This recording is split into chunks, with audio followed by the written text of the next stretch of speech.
পানিসাগর মহকুমার আরসিপিআই মাঠে অত্যাধুনিক সিনথেটিক অ্যাথলেটিক্স ট্রেক করা হয়েছে। শনিবার তা পরিদর্শন করেন যুব এবং ক্রীড়া দপ্তরের মন্ত্রী টিঙ্কু রায়।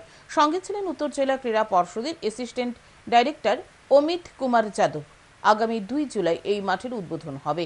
মাঠের সাথে নির্মীয়মান সুইমিং পুল যার কাজ চলছে সেটিও মন্ত্রী পর্যবেক্ষণ করেন। পরিদর্শন শেষে মন্ত্রী টিঙ্কু রায় বলেন, মুখ্যমন্ত্রীর একান্ত প্রয়াসে এই অত্যাধুনিক ট্রেক ফিল্ডটি বানানো হয়েছে। রাজ্যে 1-2 বছরে খেলাধুলার অনেকটাই এগিয়ে গেছে। ইতিমধ্যেই বেশ কিছু ছেলে মেয়ে আন্তর্জাতিক এবং জাতীয় স্তরে বিশেষ কৃতিত্ব অর্জন করেছে। তিনি বলেন, ছেলে মেয়েদের উৎসাহ দিতে এই বিশ্বমানের ফিল্ড তৈরি করা হয়েছে। এই মাঠে একই সাথে দৌড়ের এবং ফুটবলের ব্যবস্থা রাখা হয়েছে।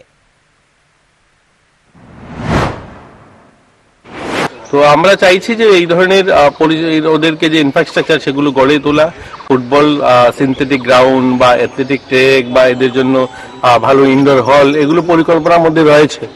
তো আমরা আশাবাদী এই মাঠ দিয়ে আমরা অনেক ছেলেমেয়েদেরকে এখানে প্রশিক্ষিত করতে পারবো। এখানে কোচরা রয়েছে, আমাদের এটা রিজনাল স্পোর্টস কলেজ, এটাকেও আরো উন্নত করতে হবে, তার জন্য আমাদের পরিকল্পনা রয়েছে।